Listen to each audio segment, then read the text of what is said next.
여러분, 우리 남성들이 잊지 말아야 할 두 가지 숫자가 있다고 합니다. 여러분 혹시 아십니까? 하나는요, 부인 생일. 또 하나는요, 힌트가 나오지 않습니까? 두 번째는 결혼 기념일입니다. 이 장면이 맞습니다. 이 두 날짜를 기억하고 부인에게 특별한 선물과 또한 특별한 시간을 가지면 그 부부 관계는 매우 좋은 부부 관계를 계속해서 유지할 수 있다라고 일반적으로 말씀하십니다. 자, 그런데 남편이 두 날짜를 다 잊어버렸다. 그러면 우리 남성들은 이제 이해하고 인정하고 들어가셔야 돼요. 내가 부인에게 미움을 받아도 할 말이 없구나. 이렇게 이해하셔야 됩니다. 우리 남자 청년들 결혼 생활은 이런 거예요. 각오하시고 결혼하셔야 돼요. 자, 그런데 중요한 건 그 다음이에요. 말씀 나누지 마시고요. 저한테 집중하세요, 권사님들. 그런데 그런 날짜를 못 챙겼는데 그럼에도 불구하고 아내가 밥을 잘 챙겨주신다. 그러면 여러분들은 정말 좋은 부인과 함께 사시고 있는 겁니다. 그런 부인에게 감사하시고 그런 부인을 허락하신 하나님께 감사하시는 우리 남자 성도님들 되시길 주의 이름으로 축복합니다. 진짜입니다. 아멘이십니까? 별로 아멘 안 하시네요. 여전히 밥을 잘 드시고 있다 이런 반증이거나 아니면 지금까지 잘 챙기고 있다 그런 반증이겠죠. 어찌되었든 우리는 남성들은 잘 기억하시고 잘 챙기셔야 돼요. 여성들은 깨어지기 쉬운 질그릇과 같은 존재이고 우리가 더욱 사랑해야 할 그런 대상들입니다. 특별히 우리 부인이 그렇습니다. 제가 왜 이 말을 드리고 싶으냐 하면요, 여러분, 우리는 중요한 날은 어떻게 합니까? 기억을 하고 기념을 하지요. 그래서 이 젊은 부부들은요, 요즘 핸드폰 너무 좋지 않습니까?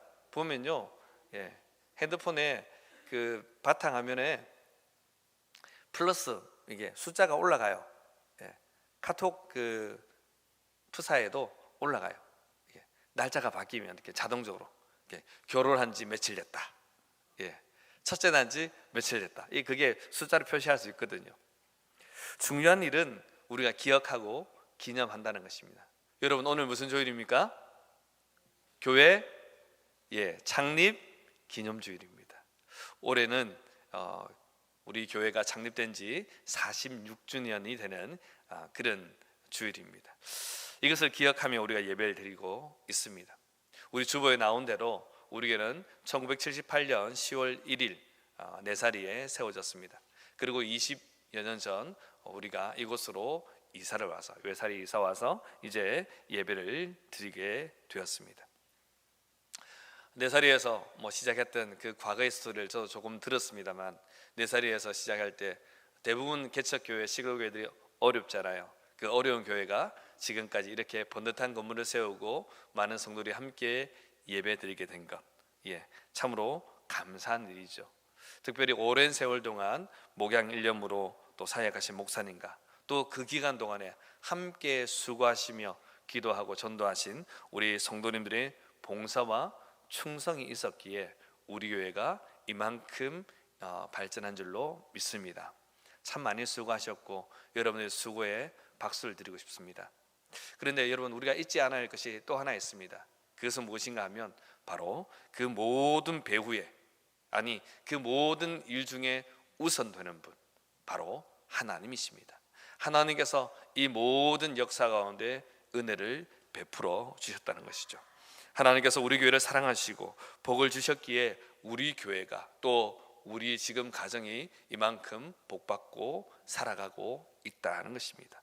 그러므로 우리가 늘 기억해야 할 존재는 우리 하나님이십니다. 창립 기념주의를 지킬 때마다 우리가 기억할 존재는 바로 목사님, 또 앞서 천국 가신 어떤 권사님, 장로님 분도 맞지만 그보다 더 우선적으로 기억하고 감사해야 할 대상은 바로 우리 하나님이다 하는 것이죠. 우리 하나님을 기억하며 감사했으면 좋겠습니다. 그래서 오늘 저는 이 시간 지금까지 우리가 지내온 것, 이것이 다 하나님의 은혜입니다, 이런 큰 맥락 하에서 우리 교회 베푸신 하나님의 은혜를 기억하면서 에벤에셀의 하나님이란 제목으로 말씀의 은혜를 나누기를 원합니다. 먼저 12절 말씀 우리가 한번 읽어볼까요? 12절입니다. 같이 읽습니다. 시작. 사무엘이 돌을 취하여 미스바와 센 사이에 세워 가로되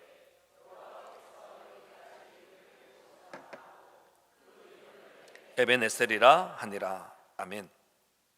에벤에셀은요, 에벤이란 이 반석이란 뜻을 가진 단어와 그리고 에셀, 도움이란 뜻을 가진 이 두 단어가 합쳐진 단어가 에벤에셀입니다. 그래서 문자적으로 번역하면 도움의 돌이라는 뜻이고요. 이것을 좀 의역해서 이 사무엘이 말한 것처럼 하나님이 여기에까지 도우시다, 이렇게 말합니다. 그래서 에벤에셀의 하나님이라고 말하면 여기까지 우리를 도우신 하나님, 이런 뜻으로 우리가 통용해서 표현하고 있습니다. 자, 그런데 우리가 에벤에셀의 하나님을 경험하기 위해서는 어떻게 해야 할까요? 첫 번째는 회개의 자리로 나아가야 한다는 것입니다. 회개의 자리로 나아가야 합니다. 오늘 본문 5절과 6절 말씀 우리 같이 읽어볼까요? 5절 6절입니다. 시작. 사무엘이 가로되 온 이스라엘은 미스바로 모이라. 내가 너희를 위하여 여호와께 기도하리라 하며 그들이 미스바에 모여 물을 길어 여호와 앞에 붓고 그날에 금식하고 거기서 가로되 우리가 여호와께 범죄하였나이다 하니라. 사무엘이 미스바에서 이스라엘 자손을 다스리니라. 아멘. 지금 사무엘이 미스바에 모이라고 그렇게 명하고 있습니다. 그러니까 이스라엘 사람들이 온 이스라엘이 미스바에 모였다라고 5절은 그렇게 시작하지요. 그러면 왜 미스바로 모이라고 그렇게 말하고 있을까요? 그것은 앞선 3장 7장 3절의 내용 때문에 그렇습니다. 7장 3절 말씀 보십시오. 사무엘이 이스라엘 온 족속에게 일러 가로되 너희가 전심으로 여호와께 돌아오려거든 이방 신들과 아스타롯을 너희 중에서 제하고 너희 마음을 여호와께로 향하여 그만 섬기라. 너희를 블레셋 사람의 손에서 건져내시리라. 아멘. 지금 사무엘이 이스라엘 백성들을 미스바로 오라, 모여라 라고 말한 이유는 바로 이 3절 내용 때문입니다. 사무엘이 지금 이스라엘의 현 주소를 고발하고 있는 거죠. 너희들이 지금 형편이 어떠냐? 너희들은 지금 이방 신들과 아스타롯을 섬기고 있다, 이 말을 하고 있는 것입니다. 이 이방신들은요 이방 사람들이 섬기는 신을 뜻합니다. 그 중에 대표적인 신이 4절에 나오는 바알이죠. 이 바알과 아스타롯을 섬기고 있습니다. 왜 이 바알과 아스타롯을 섬기냐 하면 지금 이들이 처한 곳은 어디입니까? 이미 그들은 가나안 땅에 정착하여 살고 있습니다. 벌써 정착한 지가 한 400년 가까이 지나가고 있는 형편이에요. 오랜 세월이 지났죠. 이제 그들은 토착민이 된 그런 형편인 것입니다. 그런데 이들은 유목민이었다가 토착민이 되는 순간 그들은 이전에 행하던 그 목축, 곧 양과 소를 기르던 이 1차적인 산업에서 이제 농경 문화에 적응을 해야 되는 그런 형편으로 들어와 버리게 됩니다. 이 농사를 하는 것은 전혀 새로운 일인 것이죠. 이런 도시에서 사시다가 시골로 이사 오신 분 아시죠? 이 작물 하나 키우기가 너무 힘들어요. 기껏 키울 수 있는 게 상추 이 정도입니다. 깻잎도 들게 잘 못 키우시죠. 안 맞으면 못 키우는 거예요. 정말 쉽지 않아요. 그런데 벼를 키운다, 거기서 보리와 밀을 키운다, 이건 너무너무 힘든 일인 거죠. 자, 그런데 그 토착민이 이미 있었습니다. 누가 있습니까? 가나안 원주민들인 거죠. 가나안 7족속을 대표로 해서 많은 잡족들이 가나안 땅에 살고 있었습니다. 이곳에 그들은 이제 거주하게 되었고, 그곳에서 그들의 도움을 받으면서 이제 농경 문화를 적응하기 시작합니다. 하나 둘 작물을 심기 시작하고, 거기서부터 작물에서 이제 수확을 하게 되지요. 그런데 그 땅에 살고 있는 이방 사람들, 곧 가나안 사람들이 믿고 있는 대표적인 신이 바로 바알과 아스타롯이었습니다. 바알과 아세라입니다. 그런데 이들이 섬기는 이유는 분명합니다. 그 바알, 이 신이요, 남성 신으로서는 가장 힘이 세고, 또한 풍요를 가져다 주시는, 또 폭풍을, 바람을 불게 하는 그런 신이었거든요. 또한 이 아스타롯, 이 아세라 신은요, 여성 신으로서 이들은 곧 풍요와 다산을 상징하는 그런 신이었습니다. 그러니까 바알과 아스타롯을 딱 섬기면 그들이 원하는 풍요를 누릴 수가 있게 된 것입니다. 그래서 이방 사람들은 바알과 아스타롯을 섬기고 있었습니다. 중요한 것은 이스라엘 백성들이 그 땅에 정착하면서 농경 문화만 배우는 것이 아니라 이 이방 사람들이 믿고 있던 그 이방 신들도 배우게 된 것입니다. 그래서 이들은 그때로부터 시작하여서 이방 신들을 계속해서 믿어 왔던 것입니다. 자, 그런데요, 사실 방금 말씀드렸지만 그들은 이방 신들, 그리고 바알, 아스타롯만 섬기는 것이 아닙니다. 하나님도 섬기고 있죠. 그래서 3절에 보면 너희 중에서 제하고 너희 마음을 여호와께로 향하여 그만 섬기라. 그만 섬기라 아니고요, 스탑, 그만해라 이런 뜻이 아니라 그만, 하나님만 섬겨라 이런 뜻입니다. 그러니까 지금 이스라엘 백성들은 무엇 하느냐면 하나님도 섬기고 이스라엘 백성들은 하나님도 섬기고 이방신도 섬기고 있는 그런 형편이었습니다. 이스라엘 백성들이 이렇게 말할 수 있는 거예요. 우리는 하나님을 믿습니다. 우리는 하나님을 섬깁니다. 이렇게 말할 수 있는 거죠. 그런데 하나님 입장에서 무엇이냐면 너희들은 나도 섬기고 이방신도 섬긴다고 너희들은 나를 섬기는 것이 아니다 라고 말합니다. 전혀 다른 입장이죠. 이스라엘은 하나님을 섬긴다라고 말하지만 하나님은 너희들은 나를 섬기지 않는다라고 말씀하고 있습니다. 똑같은 모습이 한참 후대인 이사야 시대에도 있었습니다. 이사야 1장 11절부터 13절까지 말씀 우리 같이 좀 길지만 읽겠습니다. 시작. 여호와께서 말씀하시되 너희의 무수한 재물이 내게 무엇이 유익하뇨? 나는 수양의 번제와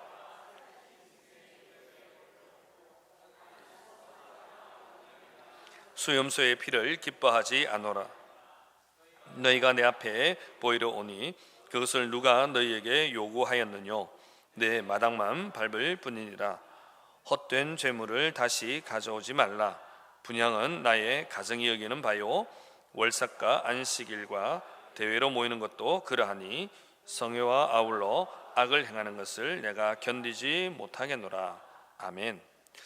지금 이사야 시대에 있었던 그 이야기를 하나님께서 이사야 선지자의 입술을 빌려서 이스라엘 백성들에게 이야기하고 있는 것입니다. 하나님께서 말씀하시기를 너희들 이스라엘 백성들아 더 이상 내게 제물을 가져오지 말라. 이게 무슨 말입니까? 나한테 더 이상 제사하지 말라. 월삭 제사하는 거죠. 안식일 하나님께 나와서 제사하는 거죠. 대회 똑같은 개념입니다. 모인다는 것은 그냥 모이는 게 아니라 하나님께 제사하는 것입니다. 우리식으로 말하면 예배하는 거죠. 하나님을 높여드리는 것입니다. 그것 하지 말라 합니다. 양의 번제와 살찐 짐승의 기름에 배가 불렀다라고 말씀하십니다. 신인 동형론적 표현인데요, 하나님의 배가 없지만 사람의 모습을 같이 않지 않습니까? 하나님은 영이시기 때문에 형체가 없어요. 그런데 왜 이렇게 표현하냐면 사람들이 더 쉽게 이해하도록 하기 위해서 내가 너희들의 바치는 제물로 인해서 배가 불렀다라고 말하는 거죠. 그러면 정말 하나님께서 배가 부를 만큼 제사를 많이 받으셨는가? 아닙니다. 이스라엘 백성들의 입장에서 이렇게 말할 수 있습니다. 우리는 안식일과 월삭과 대회로 모였고 모일 때마다 우리는 하나님께 제사를 드렸습니다. 그러니 하나님 당신이 말씀하시는 것처럼 어떻게 보면 배가 부를지 모르겠습니다 라고 말할지 모릅니다. 그런데 하나님은 무엇이라 말씀하십니까? 그들의 제사에는 진심이 담기지 않는 거예요. 하나님을 향한 진심이 없는 거예요. 그래서 무엇이라 말합니까? 너희들은 헛되이 성전 마당만 밟는다라고 말합니다. 그들은 모여서 하나님께 제사했습니다. 하지만 하나님 보시기에는 그렇지 않는 거예요. 그렇지 않은 모습이 어떻게 드러나느냐 하면 그들의 삶 가운데에서 악을 행하는 것으로 나타나더라는 것입니다. 하나님께서 이 모든 것을 보시고 있었습니다. 그래서 13절 마지막 부분 다시 보십시오. 성회와 아울러 악을 행하는 것을 내가 견디지 못하겠노라. 하나님께서 분명히 그렇게 말씀하시고 있습니다. 그들이 하나님을 향하여서 제사를 드렸다면 정직히 행해야 했습니다. 하나님을 섬긴다라고 말하면 이방신들을 그들의 가운데서 버려야 하는 것입니다. 제해 버려야 하는 거죠. 그들이 하나님을 섬긴다 하면 하나님을 섬기는 모습이 그들의 삶 가운데서 나타나져야 한다는 것입니다. 하지만 이스라엘 백성들은 하나님을 알고 제사를 드리지만 실제로 그들의 삶은 그러하지 못했던 것입니다. 그들의 삶에는 그들의 제사에는 진심이 담겨 있지 않았습니다. 이스라엘 백성들은 버젓이 하나님을 섬긴다라고 말하면서 악을 행하고 있더라는 것입니다. 바로 이런 모습이 오늘 우리가 함께 했던 이 사무엘 선지자 시대 이때 여전히 동일하게 있었던 것입니다. 이스라엘 백성들은 하나님을 하나님으로 알고 있었습니다. 그렇다면 하나님을 하나님으로 알고 있으면 하나님만 섬겨야 하는 것입니다. 하나님만 믿어야 하는 거죠. 양손에 든 이 떡처럼, 양손에 둘 다 쥐고 있는 떡처럼 하나님도 섬기고 이 바알도 아스라도 섬기면 우리의 삶이 두 배로 풍성해지겠지, 두 배로 복을 받겠지, 그렇게 생각했을지 모릅니다. 아니면 둘 중 어느 신 하나라도 우리의 삶에 은혜를 베풀어 주시겠지, 우리에게 복을 베풀어 주겠지, 그렇게 생각했을지 모릅니다. 하지만 이스라엘 백성들은 하나님 백성이란 말이에요. 그러면 무엇 해야 합니까? 하나님만 섬겨야 하는 것이죠. 하나님도 섬기고 우상을 섬기는 것 아니란 겁니다. 그래서 이런 모습을 보면서 사무엘은 이스라엘 온 족속에게 말하기를 너희들 이제 하나님께로 돌아와야 된다라고 말하고 있는 것입니다. 여러분, 우리가 에벤네셀의 하나님, 우리를 도우시는 하나님을 경험하기 위해서는 어떻게 합니까? 하나님만 섬겨야 합니다. 하나님을 알고 계십니까? 그러면 하나님만 섬기셔야 합니다. 다른 것에 우리의 마음을 쏟으면 안 됩니다.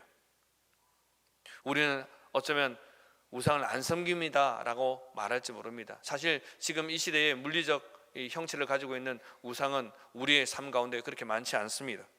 그러니 그 말이 맞을지도 모릅니다. 하지만 여러분, 아닙니다. 이 시대의 우상은 물리적 형체를 가지고 있는 그것만이 우상이 아닙니다. 우상은 하나님보다 더 귀중히 여기고, 하나님보다 더 사랑하고, 하나님보다 더 많이 신경 쓰고, 하나님보다 더 관심 갖고, 하나님보다 더 많이 높여드리는 그 존재가 바로 우상이라는 것입니다. 그러므로 우상은 죄송하지만 여러분이 추구하는 돈이 될 수 있습니다. 여러분이 원하는 성공과 명예가 될 수도 있습니다. 여러분의 자녀가 혹은 손주가 여러분의 우상이 될 수도 있습니다. 여러분, 부탁드립니다. 손주 보신다고 주일 예배 안 오시는 분들, 우리의 마음을 정확하게 하나님 앞에 드리셔야 합니다. 난 온라인으로 드리니 괜찮다고요? 그러면 온라인 예배 드릴 것 같으면 코로나 중에 우리 온라인 예배 했는데 그럼 온라인 예배 계속 드리고 현장 예배를 드리지 말아야죠. 아닙니다, 여러분. 나의 가정의 평안과 행복이 우리의 우상이 될 수 있어요. 내가 꿈꾸고 있는 그 비전을 실현하기 위해서 그렇게 나아가는 것, 여러분, 그것이 우리의 우상이 될 수 있는 거예요. 학생들은 성적이 나의 우상이 될 수 있는 거예요. 운동하는 친구들은요, 정말 우승이 나의 우상이 될 수 있는 거예요. 여러분, 잘 기억하셔야 돼요. 그 모든 것들이 하나님 자리를 대신하고 있다면, 그 모든 것들이 하나님보다 높아져 있다면 여러분, 그것은 우리의 우상입니다.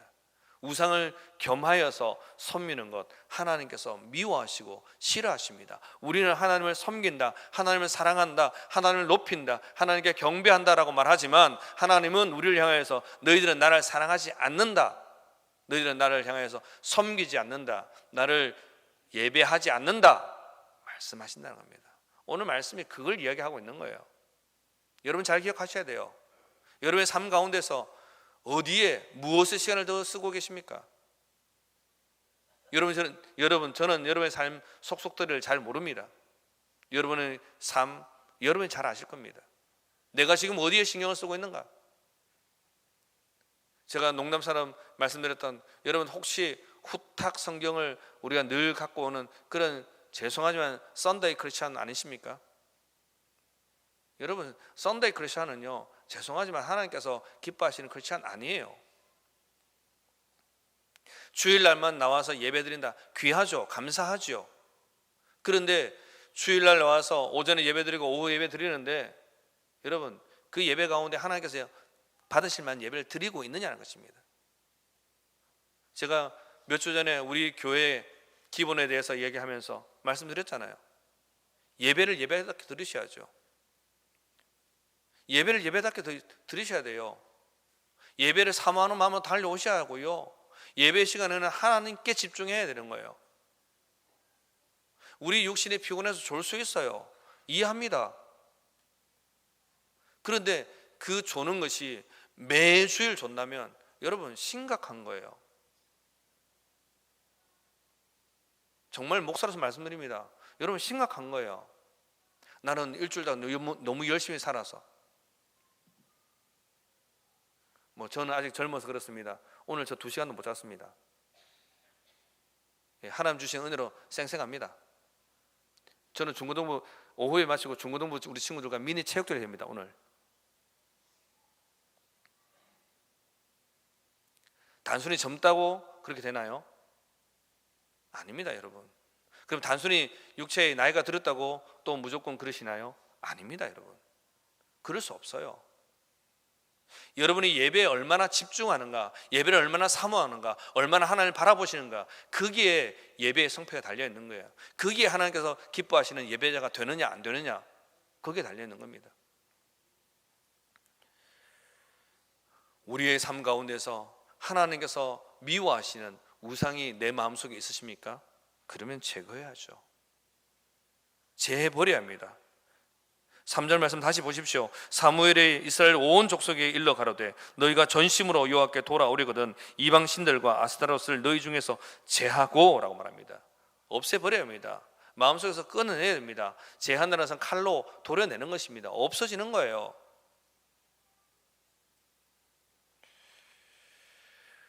회개는요, 단순히 마음의 태도를 바꾸는 것이 아니에요.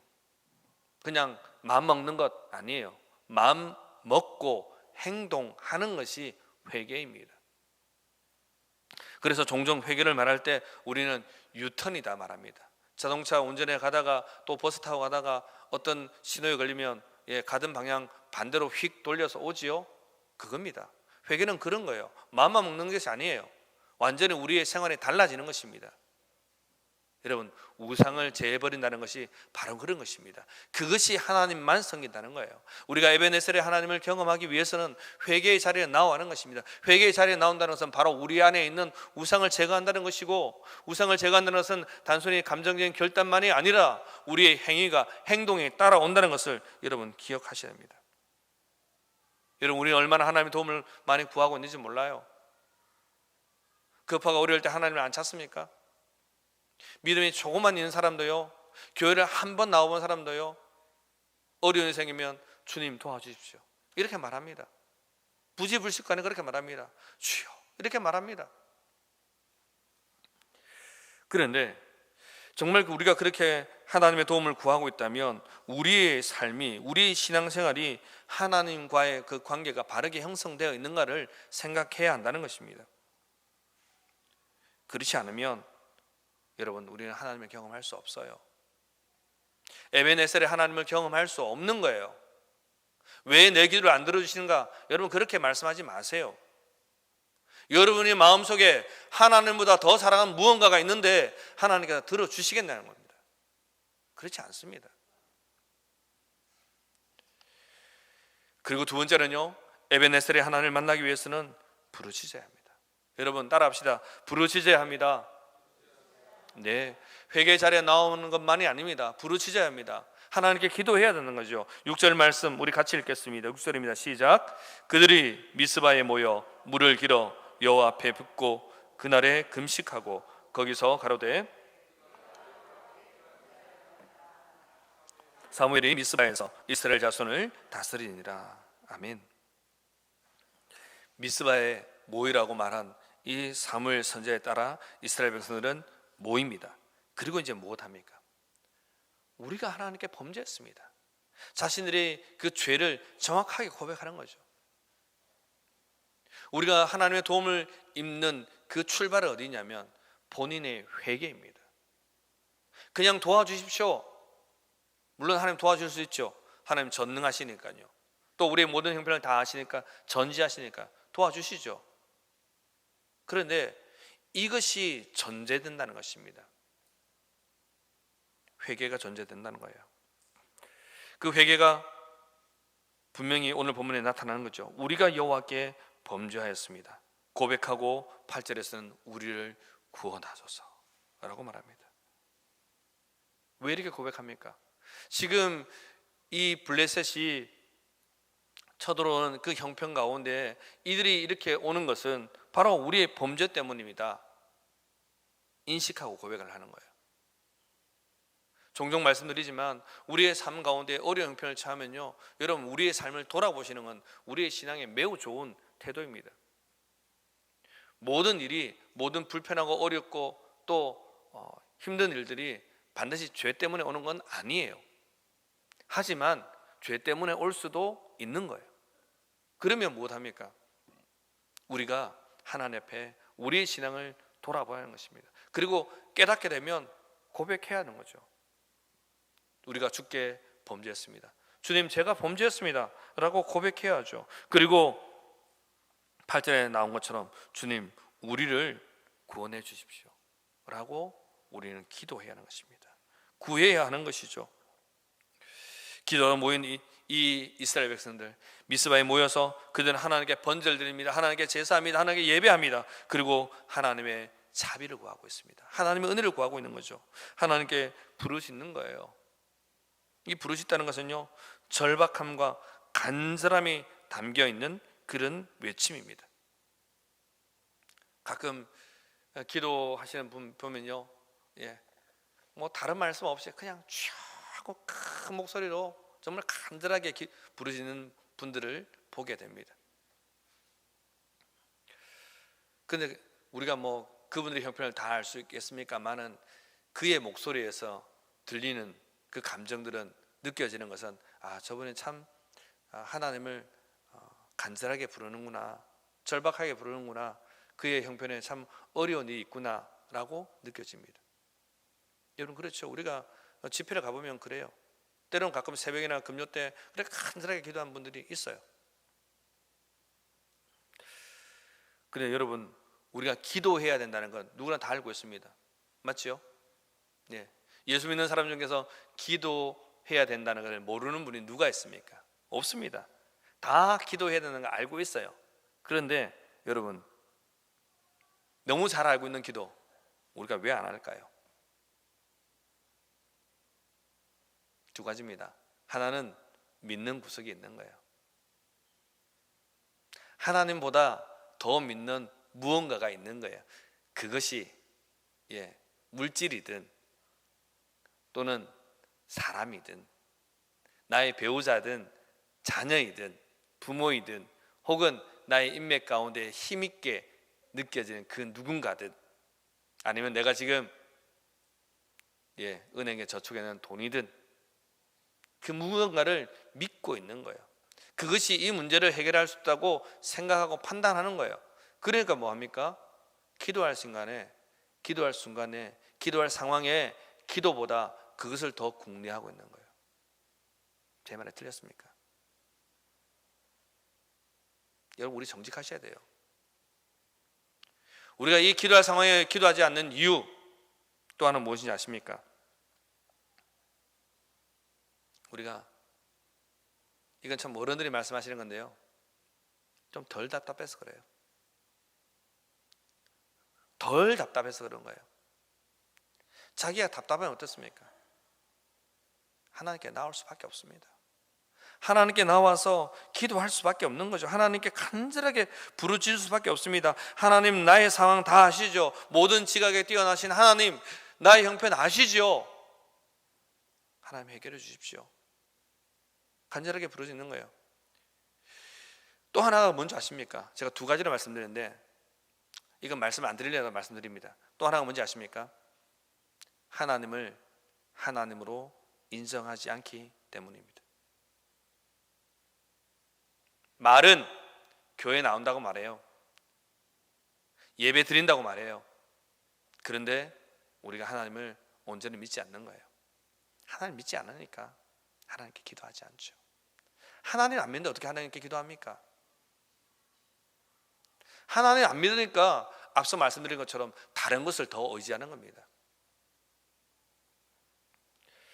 여러분, 우리의 형편, 우리의 상황 아시고 도와주실 리, 그분은 우리 하나님밖에 없습니다.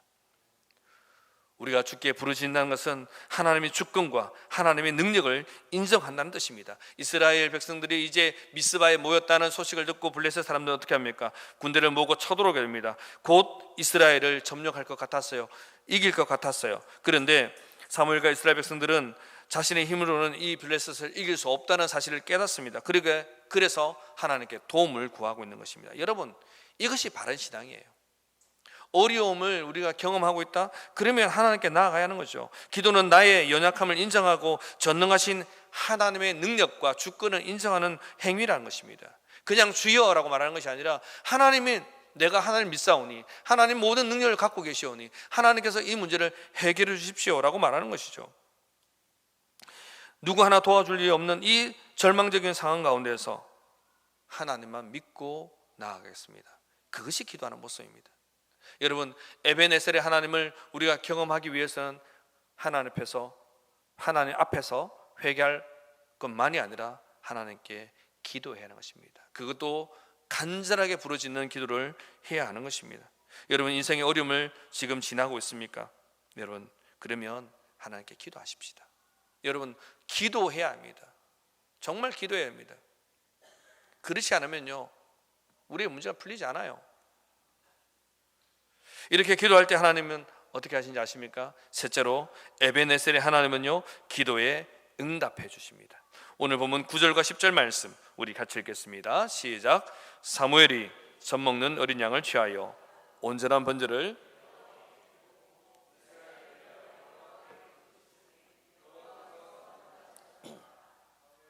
사무엘이 번제를 드릴 때에 블레셋 사람이 이스라엘과 싸우려고 가까이 오매 그날에 여호와께서 블레셋 사람에게 큰 우레를 발하여 그들을 어지럽게 하시니 그들이 이스라엘 앞에 패한지라. 아멘. 사무엘의 고면을 따라서 미스바에 모인 이스라엘 백성들, 하나님께 번제만 하지 않고 하나님께 부르짖습니다. 하나님, 지금 우리가 범죄했습니다. 우리가 하나님 앞에서 큰 죄를 지었습니다. 이 우상을 버리기를 이제 결단하며 하나님 죄 버리려고 합니다. 하나님만 믿겠습니다. 섬기겠습니다. 그런데 아이러니하게도 이 기도하는 시간에 블레셋이 쳐들어오고 있는 것입니다. 가까이 오고 있습니다. 아마 소식이 들어왔을 거예요. 인간적으로 보면 그들은 큰 위기 앞에 처해져 있는 것입니다. 하나님, 우리를 도와주십시오. 그렇게 기도하지 않았겠습니까? 하나님께 이 기도의 제목으로 부르짖지 않았겠습니까? 아마 분명히 부르짖었을 거예요. 그 순간 하나님께서 어떻게 하십니까? 기적적인 방법을 역사하십니다. 기적으로 역사하십니다. 바로 큰 우레를 그 땅에 보내시는 거죠. 물리적인 힘이 아니라 자연적인 힘, 초자연적인 힘을 그들 가운데 펼쳐 주십니다. 그래서 이스라엘 백성들은 크나큰 승리를 거두게 됩니다. 쫓아가서 죽였다. 승리를 거두게 되는 것입니다. 여러분, 그렇습니다. 우리가 믿는 하나님은요, 온 우주 만물의 하나님이십니다. 우리의 인간적인 그런 이성과 이 생각을 범위를 벗어나신 분이에요. 그러니까 우리가 응답되기를 바라는 그 응답의 방법 아닌 방법으로 하나님은 역사하실 수 있다는 것입니다. 그렇게 지금 미스바 앞에 모여있는 이스라엘 백성들에게 하나님은 응답해 주십니다. 중요한 것은 무엇입니까? 우리가 원하는 방법이 아닌 다른 방법으로 하나님께서 응답하신다 할지라도 두려워할 필요가 없다는 것입니다. 하나님의 응답은 가장 적절한 응답이요, 가장 완벽한 응답이기 때문에 그렇다는 것입니다. 이렇게 하나님의 응답을 구하며 기도할 때 하나님께서 도와주신다는 것입니다. 말 그대로 에벤에셀의 하나님이 우리의 삶 가운데 되어주신다는 것이죠. 그 하나님을 우리는 믿고 구해야 하는 것입니다. 자, 이제 마지막으로 에벤에셀의 그 하나님께 영광을 돌려드려야 합니다. 큰 우리를 바라셔서 도우시는 하나님을 인하여서 블레셋은 패하게 되고 이스라엘은 큰 승리를 거두게 됩니다. 그때 사무엘이 어떻게 합니까? 오늘 우리가 잘 아는 이 12절의 말씀을 하고 있습니다. 12절의 행동을 보이고 있죠. 12절 함께 읽습니다. 시작. 사무엘이 돌을 취하여 미스바와 센 사이에 세워 가로되 여호와께서 여기까지 우리를 도우셨다 하고 에벤에셀이라 하니라. 아멘. 그렇습니다. 이제 사무엘은 돌을 취하여서 이 미스바 센 사이에 세우게 됩니다. 그리고 에벤에셀이라고 부르게 되죠. 그러면 왜 이 돌을 세웠을까요? 바로 기억하기 위함입니다. 그리고 기념하기 위함입니다. 우리가 주에 1978년 10월 1일이라고 표시되어 있고 교회 창립이라고 표시가 주보 일면 상단 제일 오른쪽에 기록되어 있어요. 그걸 보면서 우리 교회가 언제 세워졌는가 우리가 기억하게 되는 거죠. 그리고 해마다 이 10월 첫 주가 되면 주보 또 이면 제일 상단에 교회 창립 몇 주년 기념 주일이라고 표시하죠. 이것을 기억합니다. 그리고 이 주일을 지키면서 우리는 기념을 하는 거예요. 단순히 날짜의 기념이 아니라 이 일을 행하신 하나님을 기억하는 것입니다. 사무엘이 미스바와 센 사이에 돌을 세운 것은 바로 하나님께서 그들의 삶 가운데 역사하셨다는 것을 기억하고 기념하기 위한 것입니다. 여러분, 우리의 이런 모습이 있어야 하는 것입니다. 사실 우리는 인생인지라 점점 잊어버리는 경향이 있어요. 이 망각의 법칙이라고 말하죠. 이전 것은 잘 기억할지 모르지만 시간이 지나가면 점점 잊어져요. 또 이것이 잊어버리는 것이 하나님의 축복인 걸 여러분 믿으시기 바랍니다. 그런데 우리가 하나의 이 기억을 할 수 있는 도구가 있으면 어떻습니까? 기억하게 되는 거죠. 그래서 우리 어른들 어떻습니까? 앨범을 보면서 이전에 그 지난 날을 추억하는 겁니다. 이때 아빠가 너와 함께 여행했던 곳이야. 언제 갔어? 이때 너 몇 살이야? 우리도 잊어먹었던 것을 그 앨범을 들추면서 가족들, 그 어린 자녀들과 여행을 갔고 또 어떤 일이 있었는지 그렇게 기억하는 거죠. 기억과 기념인 것입니다. 여러분, 우리는 인생인지라 잘 잊어먹기 쉬워요. 또 시간이 지나면 잊어버립니다. 그러니까 무엇 해야 합니까? 하나님께서 우리의 삶 가운데 에벤에셀로 역사하셨다면 우리도 그것을 기억하고 기념해야 하는 것입니다. 또한 이것을 행한다는 것은 무엇입니까? 그 과거에 행하신 하나님을 기억하고 높여드리겠다는 뜻입니다. 이 미스바의 센 사이에 돌을 세움으로 인해서 이제 그것이 현재에서부터 이제 점점 과거로 시간이 흘러가게 되는 거죠. 그날로부터 이제 점점 시작하면 이스라엘 백성들은 그날에 하루 전에, 이틀 전에, 한 달 전에, 1년 전에 그 일이 있었지라고 그렇게 과거되는 겁니다. 이스라엘 백성들 가운데 함께 행하셨던, 은혜 베푸셨던 하나님, 또한 우리의 삶 가운데 은혜 베푸신 하나님, 그 에벤에셀 하나님을 기억하는 거예요. 하나님께 영광을 돌린다는 것은 바로 그 과거에 하나님, 우리에게 도움 주신, 응답하신 하나님을 기억한다는 뜻입니다. 또한 이 돌을 세운다는 것은 또 앞으로 하나님께서 우리에게 은혜를 베푸실, 우리를 도우실 하나님을 기억한다는 뜻이기도 합니다. 하나님께서 이전의 삶 가운데서 내가 생각지도 못한 방법으로 역사해 주셨다. 그것은 또 나의 어려운 형편 가운데서, 지금 나의 이 어려운 정황 가운데서 또 하나님께서 역사하실 것이다. 믿는 믿음이 더해지는 계기가 된다는 것입니다.